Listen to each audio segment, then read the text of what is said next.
Sufism نام کی چیز نہیں ہے. اللہ سے محبت، رسول اللہ سے محبت صلی اللہ علیہ وسلم، اللہ کی فرما برداری، رسول اللہ صلی اللہ علیہ وسلم کی پیروی، جو اس پہ چلے گا وہ خیر کثیر اس کو نصیب ہوگی. خیر کثیر سنت رسول صلی اللہ علیہ وسلم کا نام ہے. وہ خیر کثیر کے لیے انا اعطینا کل کوثر والی صورت آپ کے سامنے ہے کہ خیر کثیر عطا ہو گیا. تو خیر کثیر جس کو عطا ہوا اس کا نام محمد رسول اللہ صلی اللہ علیہ وسلم ہے.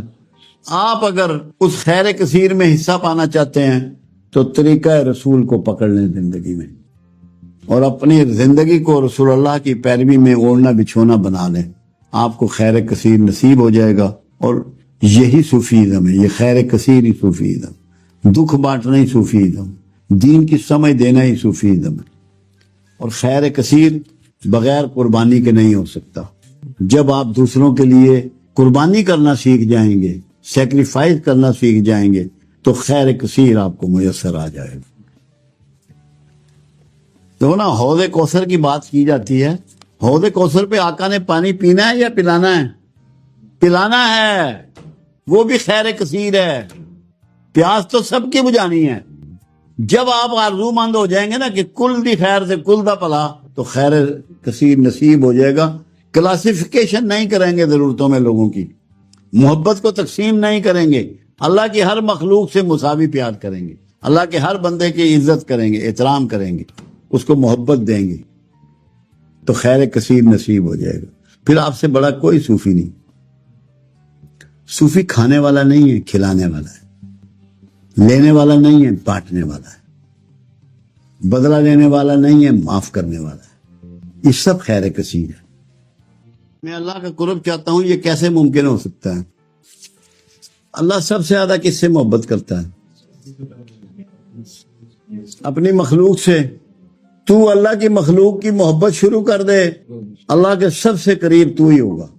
میں نے ایک مرتبہ ایک جملے میں سمجھایا تھا ایک گفتگو میں کہ یہ دل ہے جہاں اللہ رہتا ہے اور یہی مصطفیٰ رہتے ہیں. اگر آپ کے دل میں کملی والا بس جائے تو اللہ بھی بیچ میں بس جائے گا، آپ کا اللہ سے تعلق پکا ہو جائے گا. اس دل میں کملی والے کو بسا لو، جہاں کملی والا ہوگا وہاں اللہ پہنچ جائے گا. یہ بات مکہ اور مدینہ کے لوگوں نے بتا دی کہ جب فتح مکہ کے بعد آقا واپس گئے تو وہ اصحاب رسول جو رویا کرتے تھے مکے کو یاد کر کے، سارے ساتھ چلے گئے. انہوں نے بتا دیا جہاں مصطفیٰ ہے وہیں پر خدا ہے. تو اگر اللہ چاہتے ہو تو مصطفیٰ کو اپنے سینے میں بسا لو، اس کے رویے کو اپنی زندگیوں میں داخل کر لو، اس کی پیروی کرنا اپنے اوپر فرض کر لو، اور جنونی حد تک اس کے پیروکار بن جاؤ. اللہ آپ کے اندر آ کے بیٹھ جائے گا. رسول اللہ صلی اللہ علیہ وسلم نے فرمایا کہ جب اللہ تعالیٰ مخلوق کو پیدا کر چکے تو اپنے آپ پر اپنے پاس موجود کتاب میں لکھا میری رحمت میرے غضب پر غالب ہوگی، وضاحت فرما دے. اگر یہ بات نہ ہو تو اللہ کا تعارف رحمان الرحیم نہ ہو، غفور الرحیم نہ ہو، تواب الرحیم نہ ہو. اللہ کا یہ تعارف اسی لیے ہے کہ اللہ کا پروگرام معافی کا ہے. اللہ نے کہیں بھی اپنا تعارف جبار و قہار کہلا کے نہیں کیا، حالانکہ اس کے پاس قہاری کی بھی طاقت ہے، جباری کی بھی طاقت ہے، مگر وہ اس لیے ہے تاکہ جو باغی ہیں اس کے، جو غدار ہیں اس کے، جو ظالم ہیں ان کو ڈرایا جا سکے، دھمکایا جا سکے، ان کو سیدھے راستے کی طرف بلایا جا سکے. تو یہ غضب کا مطلب یہ ہے کہ غضب پر اس کی رحمت غالب رہے گی، معاف کرنے کے امکانات پورے رہیں گے. اور قرآن میں اسی لیے اللہ نے کہا کہ تم کبھی یہ مایوس نہ ہونا میری رحمت سے، میری رحمت تمہارے لیے ہمیشہ تمہارے شامل حال رہے گی، اور شرک کے علاوہ جو گناہ ہوگا میں بخش دوں گا، ہر گناہ کو بخش دوں گا ماں سوائے شرک کے.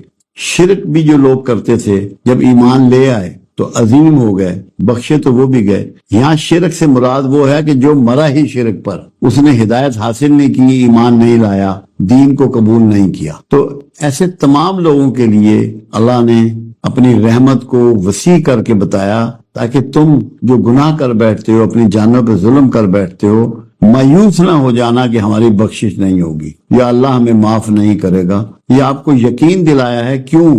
جو پر امید شخص ہے وہ اللہ سے جڑ جائے گا، جو اگر مایوس ہو گیا وہ ہرگز اللہ کے قریب نہیں جائے گا. تاکہ میری مخلوق جو ہے وہ مجھ سے مایوس نہ ہو، نا امید نہ ہو کہ بخشش نہیں ہوگی. اس کی بہت سی مثالیں ہیں، اور آپ کو رسول بھی ایسا مابوس کر کے دیا اللہ نے کہ جس کو نام ہی دیا رحمت للعالمین، وہاں بھی رحمت کے پہلو کو سامنے رکھا تاکہ پتہ ہو کہ رب بھی معاف کرنے والا ہے اور رسول بھی معافی لے کے دینے والا ہے۔ معافی جب کنفرم ہو جائے گی تو آپ اللہ اور رسول کی طرف پلٹ جائیں گے۔ مایوس شخص کبھی بھی نہیں پلٹ سکتا۔ تو اس سے یہ بھی سمجھ لیں کہ دوزخ جو ہے وہ جنت سے بہرحال بہت چھوٹی ہوگی۔ دوزخ غضب کی نشانی ہے اور جنت اس کی رحمت کی نشانی ہے۔ صرف ایک بات سمجھ لیں، دو مت سمجھیں، ایک بات صرف پڑھ لیں، سیکھ لیں، سمجھ لیں کہ پروردگار عالم نے قرآن حکیم میں یہ فرمایا کہ میں نے آدم میں اپنی ہی روح پھونکی، اپنی ہی روح پھونکی۔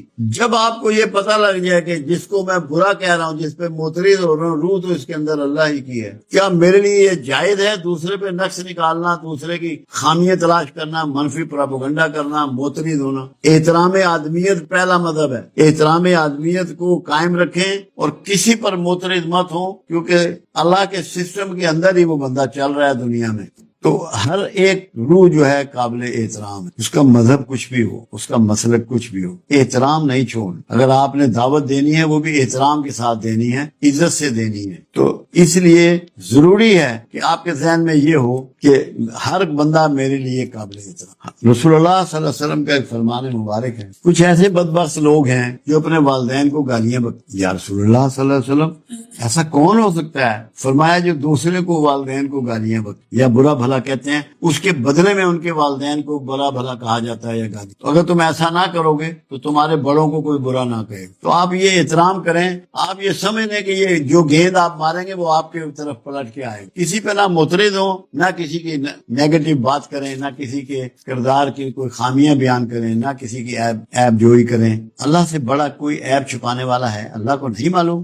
اگر وہ آپ کی طرح ہوتا تو لوگوں کے ماتھے پہ لکھ دیا کرتا اس کے گناہ۔ تو وہ تو پردہ رکھتا ہے بندے کا، تو خدا کا واسطہ ہے اللہ کی سنت پہ چلو اور لوگوں کا پردہ رکھو۔ جب پردہ تم رکھنا شروع کر دو گے تو اللہ کے فضل سے ماحول ہی بدل جائے گا، صورت حال ہی بدل جائے گی۔ مگر یہ پریکٹس کرنے سے ہوگا، آہستہ آہستہ۔ ایک دم کوئی چیز نہیں آتی دنیا میں۔ آپ دیکھیں اللہ کے حبیب کو بھی 23 سال لگے عرب میں تبدیلی کے لیے، اس سے پہلے بھی انبیاء کو کئی سو سال لگے تھے، سارے انبیاء کئیوں سالوں لگے تھے۔ تو موٹیویشن کا عمل جو ہے اس کو کنٹینیو رکھیں، استقامت کے ساتھ، تیزی نہ دکھائیں۔ موٹیویشن کے کام میں تیزی نہ دکھائیں، اس کو کنٹینیو کریں آہستگی کے ساتھ، خوشگوار۔ تو نا فرعون کے پاس جب موسیٰ علیہ السلام کو اللہ بھیج رہا ہے، کہتا ہے جانا، فرعون سرکش ہو رہا ہے مگر خوشگوار طریقے سے ڈھنگ سے اس سے بات کرنا۔ وہاں بھی اللہ کا رویہ یہ ہے، جبکہ وہ شدید مخالف تھا اللہ کا اور اس کے پروگرام، وہاں بھی اللہ نے ڈھنگ سے بات کرنے کو اجازت دی۔ ایک بات آپ سمجھ لیں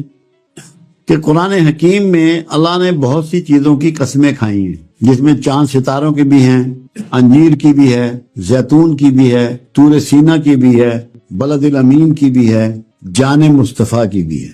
تو جن چیزوں کی قسمیں اللہ کھا رہا ہے، آپ ان میں سے ہر چیز کا واسطہ اس کو دے سکتے ہیں، کیونکہ وہاں اللہ کا قسمیں کھانے سے مراد یہ ہے، پروردگار یہ بتا رہا ہے کہ میری پسندیدگی کی کون سی چیزیں ہیں۔ جو چیزیں اللہ کو پسند ہیں اس کا واسطہ دیا جا سکتا ہے۔ ان پسندیدہ چیزوں میں جو سر فہرست ہے اس پوری یونیورس میں، پوری کائنات میں، صرف ذات محمد صلی اللہ علیہ وسلم وہ ذات ہے جس کی پروردگار عالم نے قسم کھائی۔